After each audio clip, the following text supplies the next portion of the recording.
Steve Jobs' return to Apple demonstrated the irreplaceable value of a company's founder. In some ways, Steve Jobs and Bill Gates were opposites. Jobs was an artist, preferred closed systems, and spent his time thinking about great products above all else.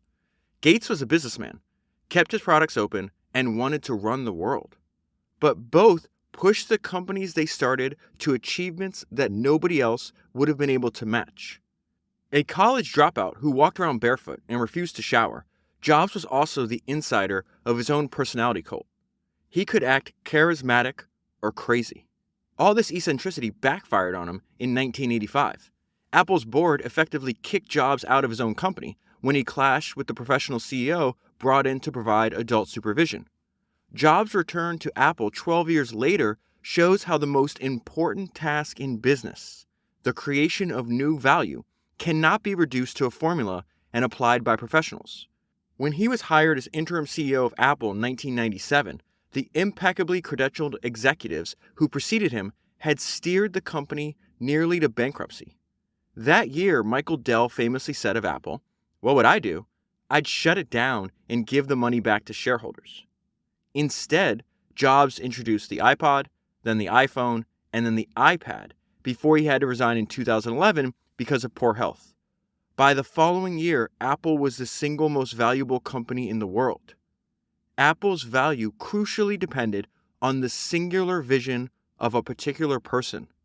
This hints at the strange ways in which the companies that create new technology often resemble monarchies rather than organizations that are supposedly more modern. A unique founder can make authoritative decisions, inspire strong personal loyalty, and plan ahead for decades. Paradoxically, impersonal bureaucracies staffed by trained professionals can last longer than any lifetime, but they usually act with short time horizons. The lesson for business is that we need founders. If anything, we should be more tolerant of founders who seem strange or extreme. We need unusual individuals to lead companies beyond mere incrementalism. That is an excerpt found in the last chapter of the book I'm going to talk to you about today. The chapter is The Founder's Paradox, and the book is 0 to 1. Notes on startups are how to build the future, and it was written by Peter Thiel. So this is the second or third time that I've read this book. All the way back in August of 2018, I did an episode on 2 books about Peter Thiel. It's episode number 31, and it's based on Ryan Holiday's fantastic book called Conspiracy, and then this book that I'm holding in my hand. So I want to jump from the last chapter all the way to the very beginning. In the preface, Peter tells us why this book exists. And the book exists to help you think through how to make new things. And I think it's going to be interesting for you and I to go through this book again, right after spending so many weeks going through the essays of Paul Graham. Because the way I think about the main theme of Paul Graham's essays, which he's writing over multiple decades, is that he's trying to explain how to find work that you love and that other people find valuable. And if you can do that over a long period of time, you'll be really great at it. And if you're really great at it, you're going to get wealthy. And that ties into a main theme in Peter's book, which is that you do not want to build an undifferentiated commodity business, and that the founders that capture the most wealth are actually creating unique and new things. And the best way to do this today is by creating new technology. I want to actually read a quote that comes from later in the book, where Peter is going to define technology very similar to the way Paul Graham writes about in his essays. And Peter writes, "Properly understood, any new and better way of doing things is technology." Last week, Paul Graham told us that what is technology? It's technique. It is the way we all do things. Sam Walton got rich not by being a retailer, but by designing a new kind of store. So let's go to the preface of 0 to 1. Humans are distinguished from other species by our ability to work miracles. We call these miracles technology. Technology is miraculous because it allows us to do more with less, ratcheting up our fundamental capabilities to a higher level. And this book has some really powerful writing. This is the first example. By creating new technologies, we rewrite the plan of the world. And then right after that, he goes to another main theme of the book, that most of human behavior is just copying what already exists. That is 1 to N. Peter is not interested in that at all. That's why the book is called 0 to 1. He does not want to go 1 to N, which is just making more of what already exists. He's like, you have to make completely new things. These are the kind of elementary truths that we teach as second graders, but they're easy to forget in a world where so much of what we do is repeat what has been done before. And then he explicitly states the purpose of the book. He does not bury the lead at all. 0 to 1 is about how to build companies that create new things. It draws on everything that I've learned directly as a co-founder of PayPal and Palantir, and then an investor in hundreds of startups. I think this book was first published in 2014, so he's invested in a ton of other companies since then. But at the time of the writing, he's invested in hundreds of startups. But while I have I love this part. But while I have noticed many patterns and I relate them here, this book offers no formula for success. The paradox of teaching entrepreneurship is that such a formula necessarily cannot exist because every innovation is new and unique. No authority can prescribe in concrete terms how to be innovative. This is one of my favorite sentences in the entire book coming up right now. The single most powerful pattern I have noticed is that successful people find value in unexpected places. I'm going to pause in the middle of this sentence. I'm going to relate this back to something we talked about last week. Sam Walton built one of the most valuable personal fortunes in the history of the world because he found value in unexpected places, which was these rural small towns throughout America that other retailers ignored. So let's start this over. The single most powerful pattern I have noticed is that successful people find value in unexpected places, and they do this by thinking about business from first principles instead of formulas. This book stems from a course about startups that I taught at Stanford in 2012. My primary goal in teaching the class was to help my students see beyond the tracks laid down by academic specialties to the broader future that is theirs to create. I don't know why, but when I read that sentence, this quote from Steve Jobs popped into my mind. The minute that you understand that you can poke life and actually something will pop out on the other side, that you can change it, that you can mold it, that's maybe the most important thing. It's to shake off this erroneous notion that life is there and you're just going to live in it versus embrace it, change it, improve it, and make your mark upon it. Again, that's Steve speaking. This is Peter again. My primary goal in teaching the class was to help my students see beyond the tracks laid down by academic specialties to the broader futures that is theirs to create. So then he starts the first chapter with this question, this contrarian question that he's famous for. I'm just going to read it to you and explain it to you. In this context, it's somewhat interesting. I think it's more interesting when he applies it to what is the contrarian question for businesses. In other words, what is the most valuable business no one is building at this moment? Whenever I interview someone for a job, I like to ask the question, what important truth do very few people agree with you on? The question sounds easy because it's straightforward. Actually, it's very hard to answer. It's intellectually difficult because the knowledge that everyone is taught in school is by definition agreed upon. And it is psychologically difficult because anyone trying to answer must say something that she knows to be unpopular. This is a fantastic line here. Brilliant thinking is rare, but courage is an even shorter supply than genius. So the contrarian question is, what important truth do very few people agree with you on? And then he's going to give an example of a way to answer it. A good answer takes the following form. Most people believe in X, but the truth is the opposite of X. Why would he start this book out with this question? Most answers to the contrarian question are different ways of seeing the present. Good answers are as close as we can come to looking into the future. The subtitle of the book, How to Build the Future. So that is why he starts the book with the contrarian question. It's to prompt you into thinking of seeing the present in a different way. That's how it relates to How to Build the Future. The other part of the subtitle is Notes on Startups. Why did he connect the two? Because he feels startups are the ones that are the only ones capable of actually building the future. This is why. New technology tends to come from new ventures. Startups. From the founding fathers in politics to Fairchild Semiconductors traders 8 in business. Small groups of people bound together by a sense of mission have changed the world for the better. So what is this? I feel you and I have talked about in the last 3 weeks over and over and over again. Paul references the power of small groups. Specifically, the power of small groups of smart people questioning received ideas. Now we see that exact framework, that exact way of thinking pops up in this book too. So let's go to the next part. It is hard to develop new things in big organizations. Bureaucratic hierarchies move slowly, and entrenched interests shy away from risk. Startups operate on the principle that you need to work with other people to get stuff done, but you also need to stay small enough so that you actually can. And this next sentence ties both parts of the subtitle, Notes on Startups and How to Build the Future, together. Positively defined, a startup is the largest group of people you can convince of a plan to build a different future. A new company's most important strength is new thinking. Even more important than nimbleness, small size affords space to think. This book is about the questions you must ask and answer to succeed in the business of doing new things. What follows is not a manual or a record of knowledge, but an exercise in thinking. That's fantastic, because that is what a startup has to do. Question received ideas and rethink business from scratch. So then Peter spends a chapter talking about what it was like building PayPal during this time of mass hysteria. So this fantastic book, actually became friends with the author. His name is Jimmy Soni. I covered it back on episode 233. It's called The Founders, the story of PayPal and the entrepreneurs who shaped Silicon Valley. It covers the 4-year history of PayPal. In fact, Jimmy spent more years researching that book. He spent 5 years researching, writing that book. So he spent a year longer than actually PayPal existed before it was sold to eBay. But there's a ton of useful information in that book. If you haven't listened to the podcast, listen to it, but then buy the book, because there's just a lot of useful ideas for startup founders in there. But Peter, in this book, the one I'm holding in my hand now, is talking about, 1999 was a really crazy part. And he starts off saying, this quote from Nietzsche, he says, "Madness is rare in individuals, but in groups, parties, nations, and ages, it is the rule." Why is that important to startup founders?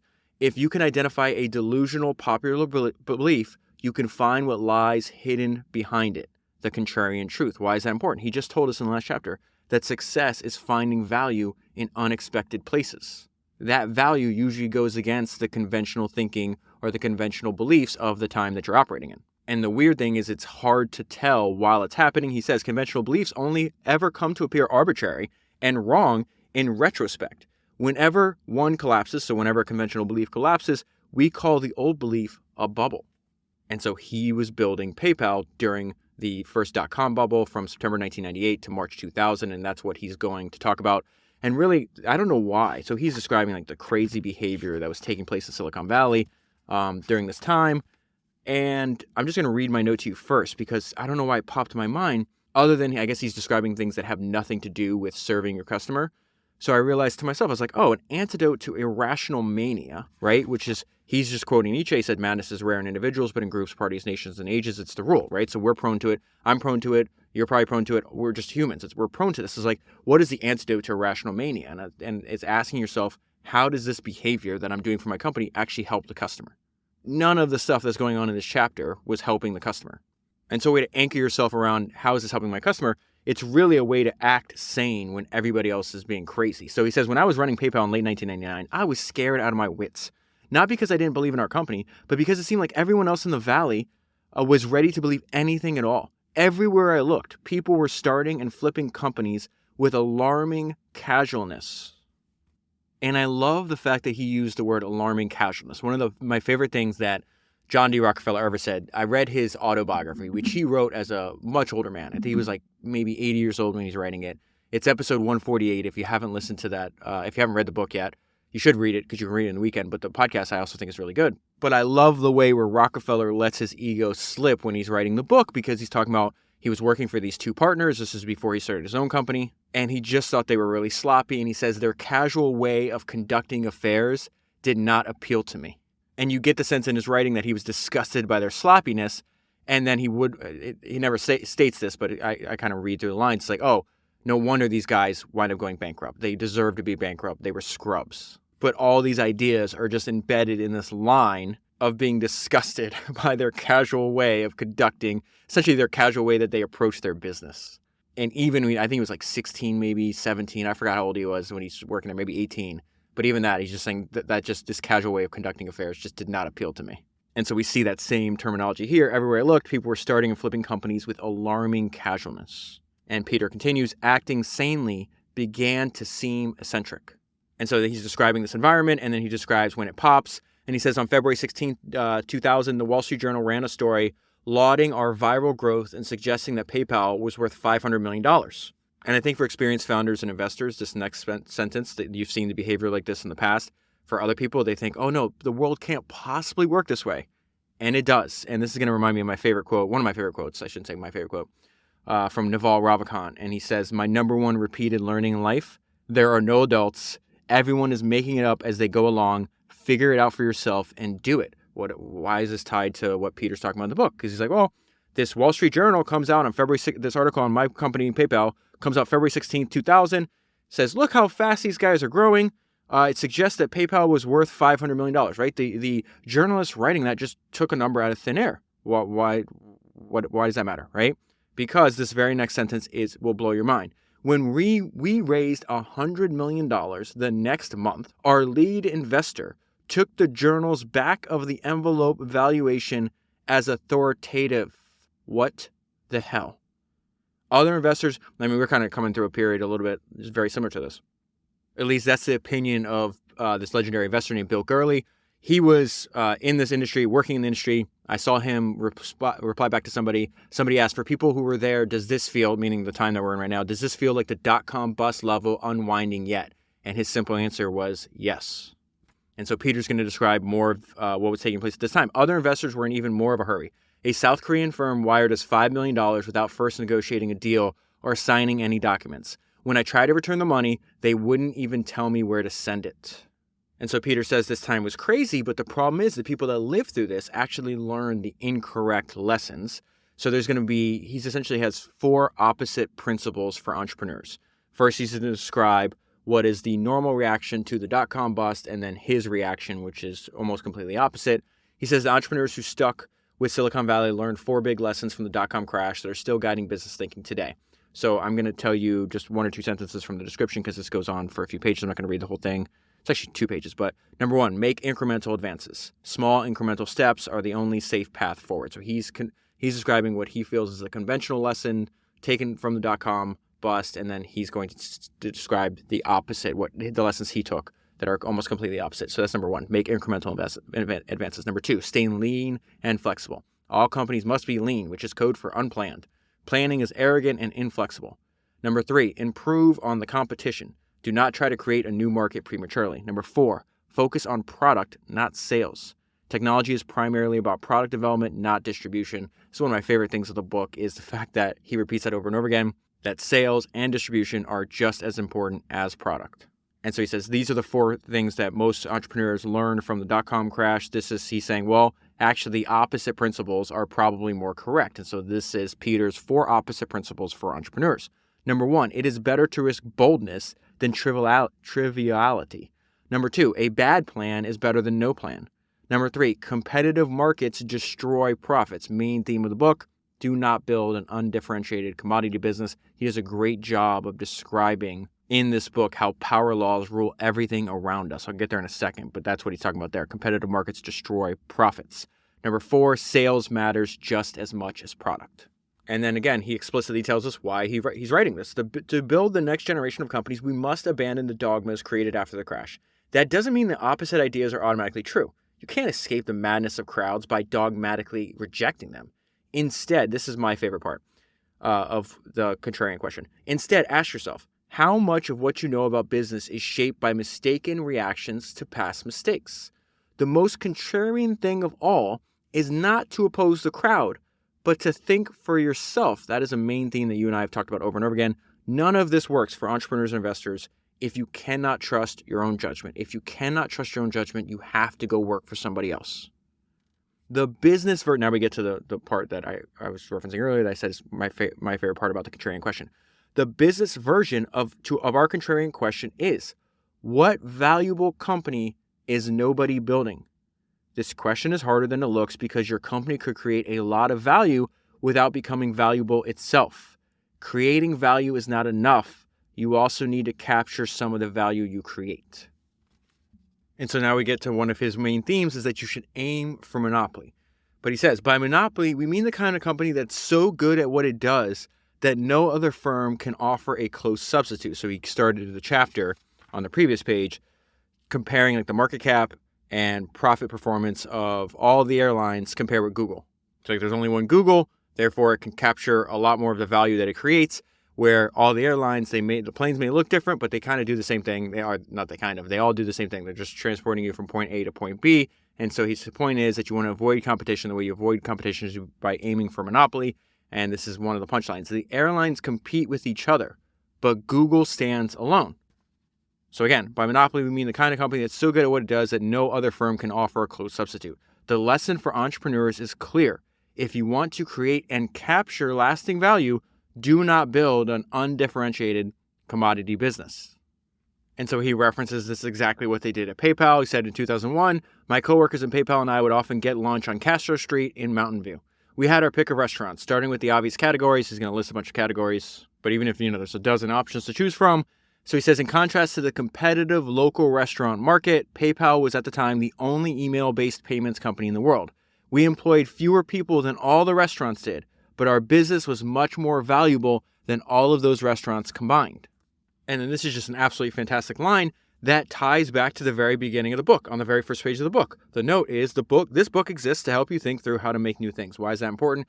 Every business is successful exactly to the extent that it does something others cannot. All happy companies are different. Each one earns a monopoly by solving a unique problem. All failed companies are the same. They failed to escape competition. And he does a great job of summarizing why aiming for monopoly and avoiding competition is a path to create wealth. A creative monopoly means new products that benefit everybody and sustainable profits for the creator.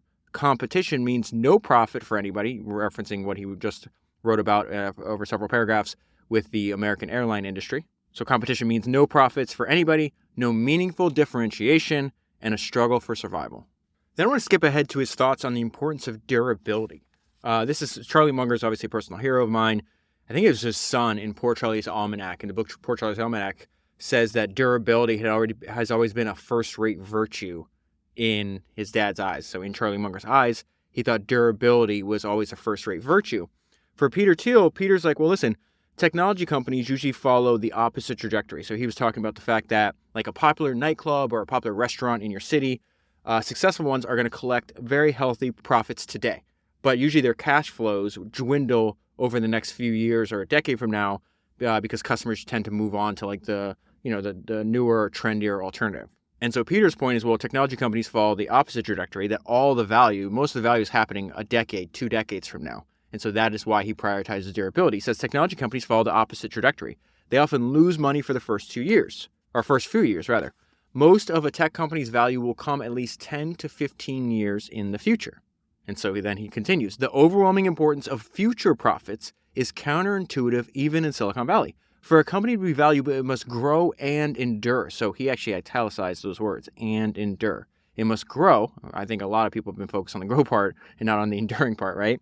Everybody that you and I study in this podcast knows exactly what Peter's talking about. All of their businesses lasted for decade after decade after decade. So the company, to capture all the company value, it has to grow and endure. But many entrepreneurs focus only on short-term growth. They have an excuse. Growth is easy to measure, but durability isn't.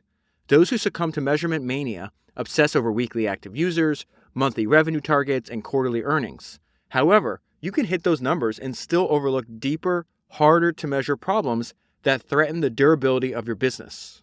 If you focus on near-term growth above all else, you miss the most important question that you should be asking. Will this business still be around a decade from now? And that is a much harder question to answer, because it says numbers alone will not tell you the answer. Instead, you must think critically about the qualitative characteristics of your business. And so then Peter takes us through, like, what are some characteristics to have a durable business, a business you're going to be able to collect profits 10, 15, 20 years from now? What does a company with large cash flows far into the future look like? Every monopoly is unique, but they usually share some combination of the following characteristics. Number 1, proprietary technology. Number 2, network effects. Number 3, economies of scale. And number 4, branding. This is not a list of boxes to check as you build your business. There's no shortcut to monopoly.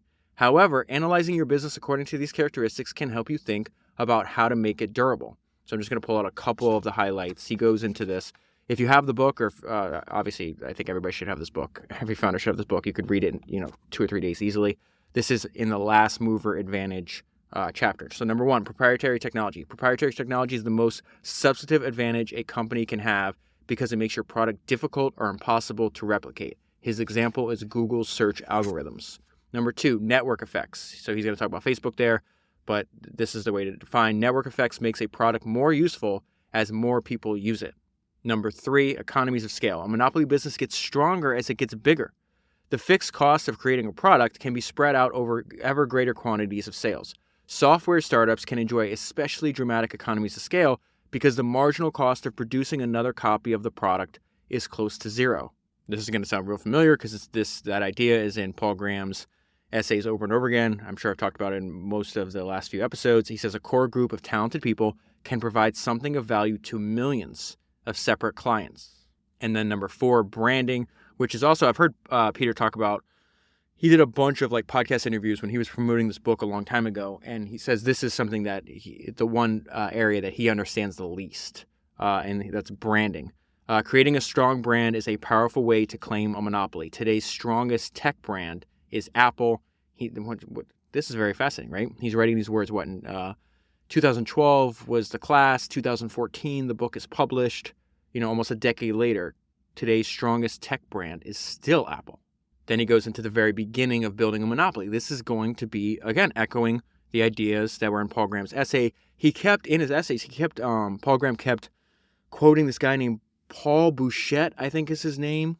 It's the engineer who created Gmail. And he said that it is better to make a few people really happy than to make a lot of people semi-happy.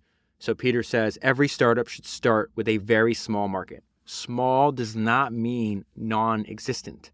It is much easier to reach a few thousand people who really need your product than to try to compete for the attention of millions of scattered individuals. The perfect target market for a startup is a small group of particular people concentrated together and served by few or no competitors. That's a fantastic thought. I want to sit here and think about it a little bit more. Let me read it to you again. The perfect target market for a startup is a small group of particular people concentrated together and served by few or no competitors. The exact opposite of trying to build a product and compete for the attention of millions of scattered individuals. Once you create and dominate a niche market, then you should gradually expand into related and slightly broader markets. Amazon shows how this can be done. Jeff Bezos' founding vision was to dominate all of online retail. We know this because, I've done 5, 6 podcasts on Jeff in the archive. And when he was at D.E. Shaw, the code name for Amazon inside that hedge fund was the Everything Store. He just started with books. So it says, Amazon shows how this can be done. Jeff Bezos' founding vision was to dominate all of online retail, but he very deliberately started with books. So now we know how that paragraph ends. Let me read it from the top. Once you create and dominate a niche market, then you should gradually expand into related and slightly broader markets. Amazon shows how this can be done. Jeff Bezos' founding vision was to dominate all of online retail, but he very deliberately started with books. And then he points out, okay, that sounds like, you can read that paragraph over and over again. It sounds like, okay, I could do that. His whole point is like sequencing markets correctly is underrated, and it takes discipline to expand gradually. The most successful companies make the core progression to first dominate a specific niche and then scale to adjacent markets, a part of their founding narrative. So then we move on to, I would say, Peter's overall worldview, that you can have control a lot more than you think and essentially shape the world around you. And that he feels that this belief is completely counter to what is the prevailing cultural belief. And so he has an entire chapter called You Are Not a Lottery Ticket. And part of this is that you're going to be going up against, I don't even know if you go up against, like there's a lot of people that just don't believe you have any control over the future. And so Peter makes the case that this is a relatively new belief. He says every company starts in unique circumstances and every company starts only once. Statistics don't work when the sample size is 1. From the Renaissance and the Enlightenment to the mid-20th century, luck was something to be mastered, dominated, and controlled. So he's clearly telling you how he views things, right? So it says Ralph Waldo Emerson captured this ethos when he wrote, "Shallow men believe in luck, believe in circumstances. Strong men believe in cause and effect." And I love what Peter does here. He's challenging us like, well, do you believe this or not? And if you do believe that everything is just random and luck, then put down the book because you're just wasting your time. So he says in 1912, after he became the first explorer to reach the South Pole, Amundsen, I forgot how to pronounce his name, wrote, "Victory awaits him who has everything in order. Luck, people call it." So again, the quote there is, "Victory awaits him who has everything in order. Luck, people call it." No one pretended that misfortune didn't exist, but prior generations believed in making their own luck by working hard. If you believe your life is mainly a matter of chance, why read this book? Learning about startups is worthless if you're just reading stories about people who won the lottery. I'm going to pause right there. It's at this point, I had 2 quotes pop into my mind. One I found in this book called Explore, Create, My Life in Pursuit of New Frontiers, Hidden Worlds, and Creative Spark. It's written by Richard Garriott. I covered it back on episode 257, and I love what he says here. He goes, "My heroes are people who took epic journeys into the unknown, often at substantial personal risk. I am simply following the path that they carved into history." And then the second one is a quote that I told you over and over again. It's one of the best things I've ever heard. It comes from Mark Andreessen's blog archive, episode 50, if you haven't listened to it. The world is a very malleable place. If you know what you want and you go for it with maximum energy and drive and passion, the world will often reconfigure itself around you much more quickly and easily than you would think.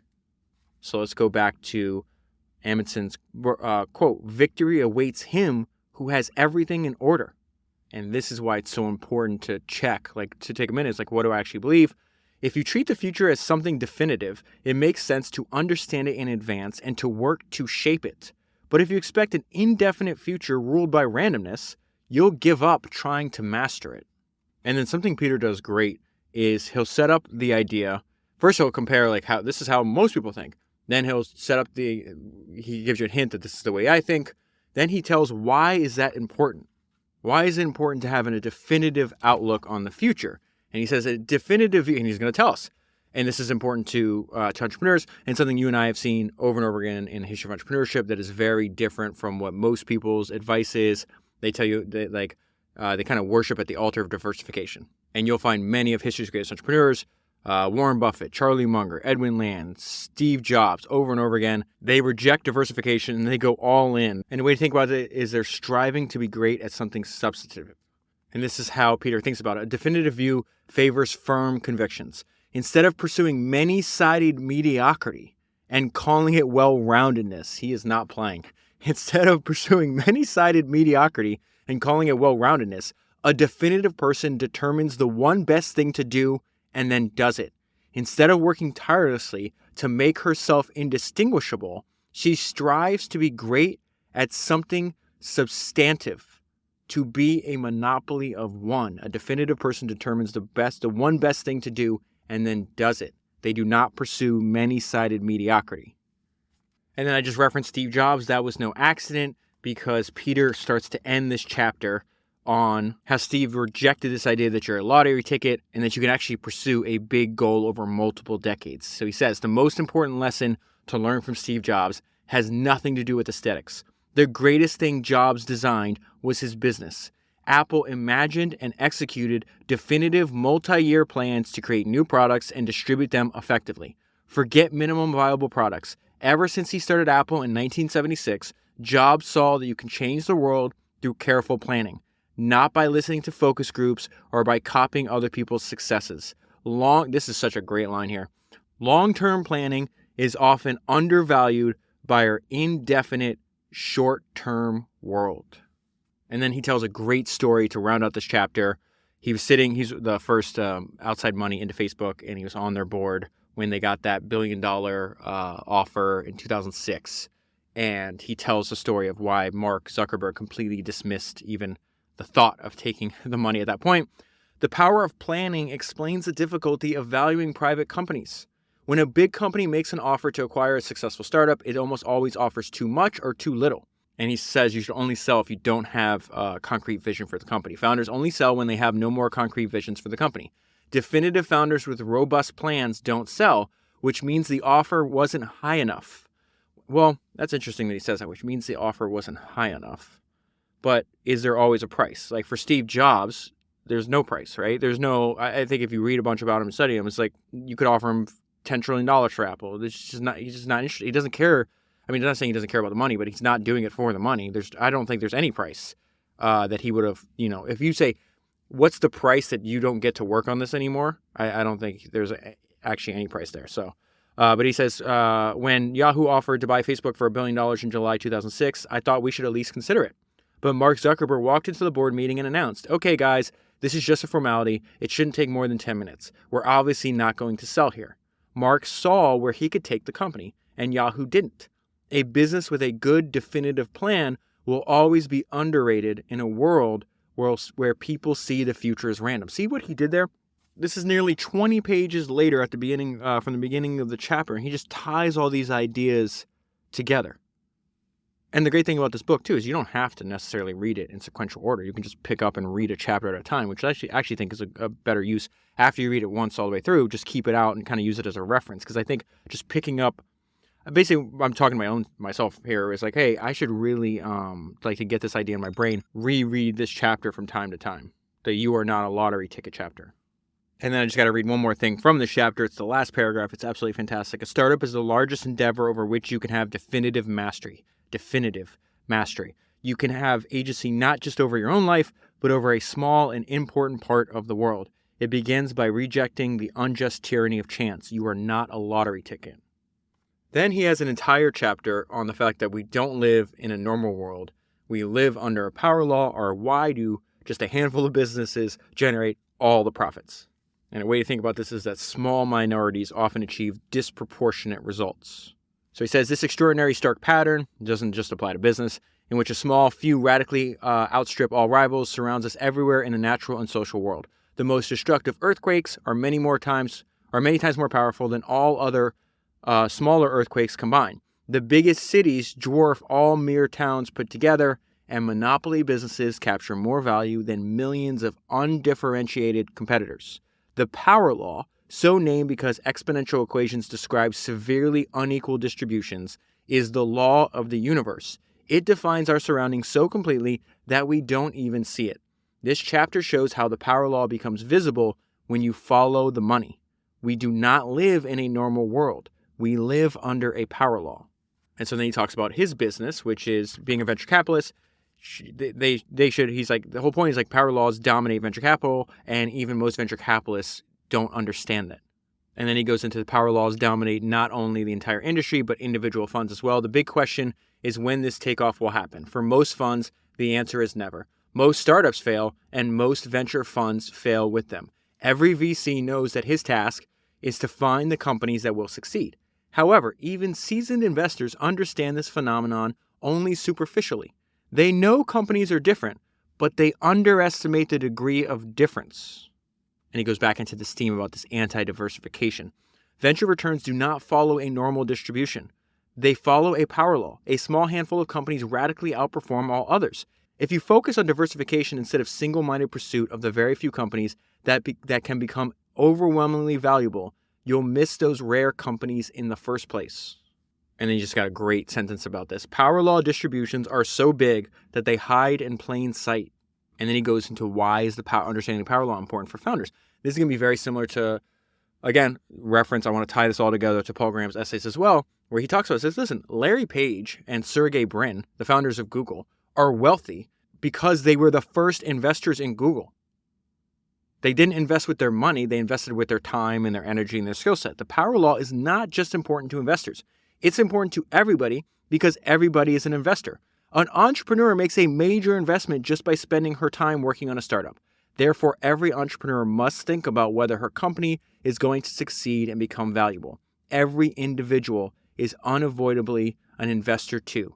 When you choose a career, you act on your belief that the kind of work that you do will be valuable decades from now.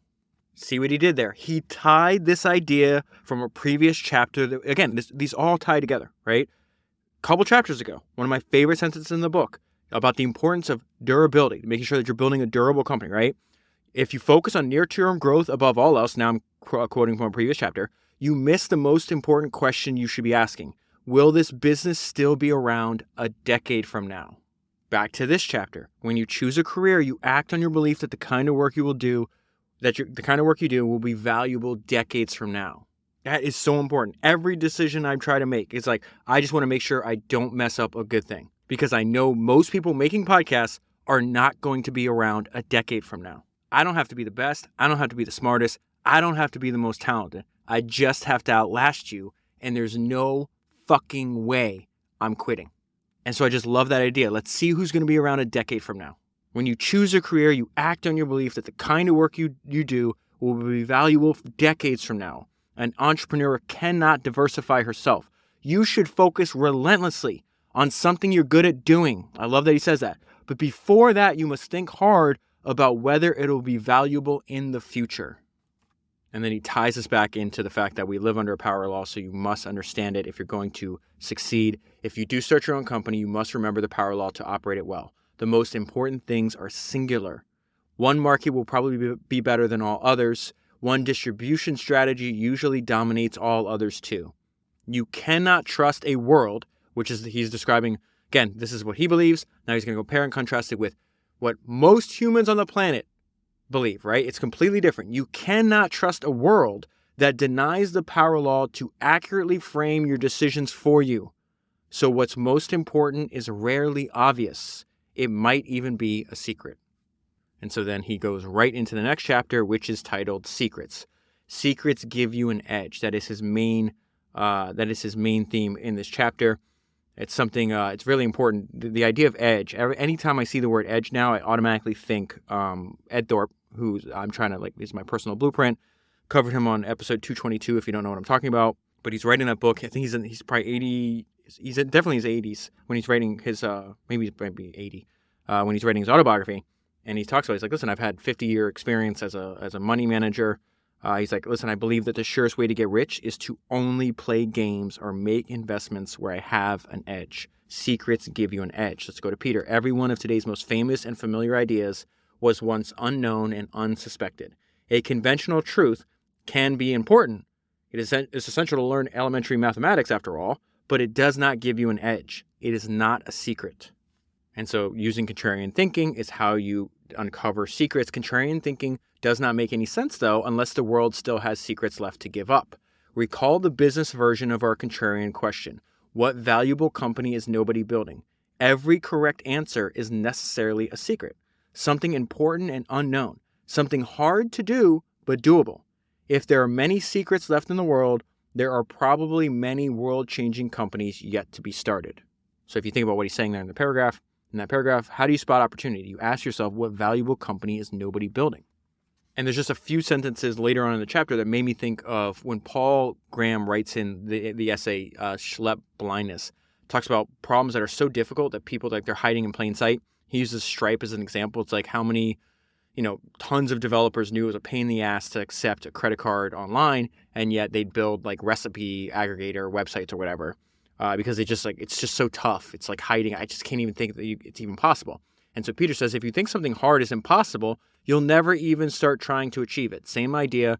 One is in the 0 to 1 book. The other idea, same idea, is written in a different context in Paul Graham's essay. I love how this shit fits together. That always gets me excited. If you think something hard is impossible, you never even start to try to achieve it. Belief in secrets is an effective truth. The actual truth is that there are many more secrets left to find, but they only yield to relentless searchers. The same is true of business. Great companies can be built on open but unsuspected secrets about how the world works. And then this gets into the fact that Peter he believes in the ability to conspire, to have a conspiracy, to have a secret, to recruit co-conspirators, to not tell the outside world what you're doing, and to effectively plan and change the world around you. That not only for business, which is what this book is about, but if you haven't read Ryan Holiday's fantastic book, Conspiracy, goes into essentially Peter seeking revenge on somebody. The actual storytelling, whether you think it was a good idea or not, that's not really what I'm debating here. I think the storytelling and the writing in that book is absolutely fantastic. In fact, I have the hardcover, the Kindle, and the Audible version of that book. I liked it so much. So this is essentially I'm leading into the end of this chapter, which I thought was interesting, is the fact that when you do find a secret, Peter's going to tell you, shut up about it. Bad boys move in silence. If you find a secret, you face a choice. Do you tell anyone or do you keep it to yourself? It depends on the secret. Some are more dangerous than others. Unless you have perfectly conventional beliefs, it's rarely a good idea to tell everybody everything that you know. So who do you tell? Whoever you need to and no more. In practice, there's always a golden mean between telling nobody and telling everybody, and that is a company. The best entrepreneurs know this. Every great business is built around a secret that is hidden from the outside. A great company is a conspiracy to change the world. When you share your secret, the recipient becomes a fellow conspirator. Okay, so then he gets into the importance of laying the foundation for your company, that if you mess up the foundation, you cannot fix it. This is going to, again, tie into what the fact that Paul Graham writes in his essays, that on the Y Combinator application, they ask more about the relationship between co-founders than anything else. And this is why every great company is unique, but there are a few things that every business must get right at the beginning. I stress this so often that friends have nicknamed this Thiel's Law, which is a startup messed up at its foundation cannot be fixed. Bad decisions made early on, if you choose the wrong partners or hire the wrong people, for example, are very hard to correct after they are made. It may take a crisis on the order of bankruptcy before anybody will even try to correct them. As a founder, your first job is to get the first things right, because you cannot build a great company on a flawed foundation. And the very first decision that's most important is who you're picking as a co-founder. When you start something, your first and most crucial decision is whom to start it with. Choosing a co-founder is like getting married, and founder conflict is just as ugly as divorce. If the founders develop irreconcilable differences, the company becomes the victim. When I consider investing in a startup, this is going to sound a lot like Paul Graham and Y Combinator, I study the founding teams. Technical abilities and complementary skill sets matter, but how well the founders know each other and how well they work together matter just as much. Founders should share a prehistory before they start a company together. Then a few pages later, he goes back into why this is so important to make sure that you're picking the right people that are around you. Since time is your most valuable asset, it is odd to spend it working with people who you don't envision any long-term future together. If you cannot count durable relationships among the fruits of your time at work, you haven't invested your time well. And so the next sentence he says is exactly what Steve Jobs told us back in 1987. He was interviewed in for that book, In the Company of Giants. And they're like, hey, they're at like Stanford MBA students, if I remember correctly. And they're like, yeah, but startup founders don't have a lot of time to recruit people. And Steve's like, no, I disagree completely. Recruiting is the founder's most important job. And he's like, the success depends on the first 10 people that you recruit into your company. And Peter Thiel says, recruiting is a core competency. It should never be outsourced. And he says this is extremely difficult because talented people do not need to work for you. They have plenty of options. So he gives us a couple ideas here. General and undifferentiated pitches do not say anything about why a recruit should join your company instead of many others. The only good answers are specific to your company, so you will not find them in this book. But he does give advice where it's like you need to pick somebody that's obsessed with working for your specific company because they believe in the mission. Do not fight the perk war, meaning the kind of people that are swayed by what he says, like free laundry pickup or pet daycare would be a bad addition to your team if you're a startup. Just cover the basics like health insurance and then promise what no other company can. The opportunity to do irreplaceable work on a unique problem alongside great people. Ideally, you're shooting for a tribe of like-minded people fiercely devoted to the company's mission. And then Peter talks about one of the best ideas I've actually ever heard from him. And this is the idea he used when he was CEO of PayPal. And he's like, he would only assign one thing. So it's under the subtitle, Do One Thing. There's actually a video, I'll leave it linked below, where Keith Rabois, who's a founder and investor, but at the time was working at PayPal under Peter, gives some more context to why this is valuable. I'll read from that transcript in 1 second. Let me lay out the idea in Peter's own words. The best thing I did as a manager at PayPal was to make every person in the company responsible for doing just one thing. Every employee's one thing was unique, and everyone knew I would evaluate him only on that one thing. In fact, if you tried to go up to Peter and talk to him about something other than the one thing that he assigned to you, he would not have the conversation with you. So it says, and everyone knew I would evaluate him only on that one thing. I had started doing this just to simplify the task of managing people, but then I noticed a deeper result. Defining roles reduce conflict. Most fights inside a company happen when colleagues compete for the same responsibilities.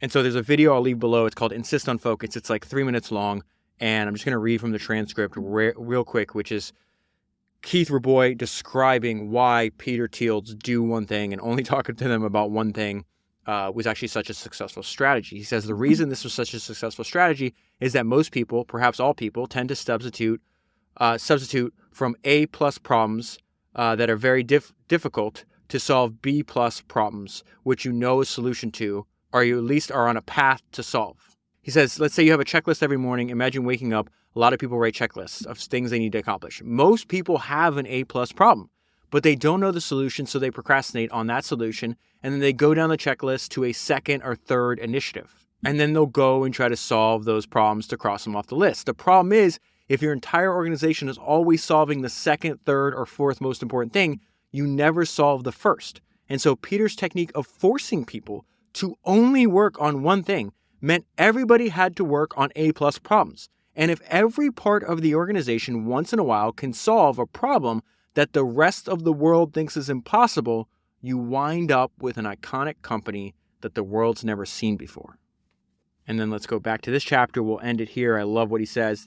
You and I have talked about the importance of cults over and over again. I think the episode where I talked the most explicitly about this is number 244 on In-N-Out Burger. The best startups at Trader Joe's is also a version of this idea that Peter's talking about. The best startups might be considered slightly less extreme kinds of cults. The biggest difference is that cults tend to be fanatically wrong about something important. People at a successful startup are fanatically right about something those outside have missed. And then he has an entire chapter dedicated on the importance of sales and distribution. The beginning of the chapter we'll get to in a second, but one of the most important sentences in the entire book is when he writes, superior sales and distribution by itself can create a monopoly, even with no product differentiation. The converse is not true. And then this is another example of something he brings up a few times where there's just a lot of things that are hidden in plain sight. Even though sales is everywhere, most people underrate its importance. Distribution may not matter in fictional worlds, but it matters in ours. We underestimate the importance of distribution, and he's going to define that as a term, a catch-all term for everything that it takes to sell a product. And so he says customers will not come just because you build it. You have to make that happen, and it's harder than it looks.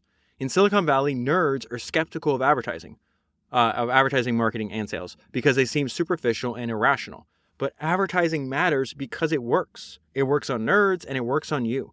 You may think that you're an exception, that your preferences are authentic, and advertising only works on other people. It's easy to resist the most obvious sales pitches, so we entertain a false confidence in our own independence of mind. But advertising doesn't exist to make you buy a product right away. It exists to embed subtle impressions that will drive sales later. Anyone who cannot acknowledge its likely effect on himself is doubly deceived. And he goes into this idea that the best sales is hidden, that the grandmasters of sales, and he references a few in the book, but we're going to use an example from 1876 in the writing of Mark Twain. It's just a really interesting thought about the best sales is actually hidden. There are sales grandmasters. If you don't know any grandmasters, it's not because you haven't encountered them, but rather because their art is hidden in plain sight. Tom Sawyer managed to persuade his neighborhood friends to whitewash the fence for him. This was a masterful move. But convincing them to actually pay him for the privilege of doing his chores was the move of a grandmaster, and his friends were none the wiser. Not much has changed since Twain wrote in 1876. The most fundamental reason that even business people underestimate the importance of sales is the systematic effort to hide it at every level of every field in a world that is secretly driven by it. The engineer's grail is a product great enough to, quote, sell itself. But anyone who would actually say this about a real product must be lying. Either he's delusional, which means he's lying to himself, or he's selling something and thereby contradicting himself. It's better to think, this is so fantastic. It is better to think of distribution as something essential to the design of your product.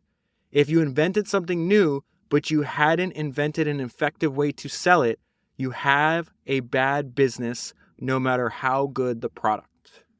This is something I bring up over and over again.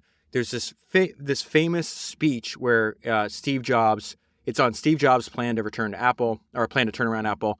He gives it right, it's like 1987, maybe 1998. It's a few weeks after he had returned to Apple.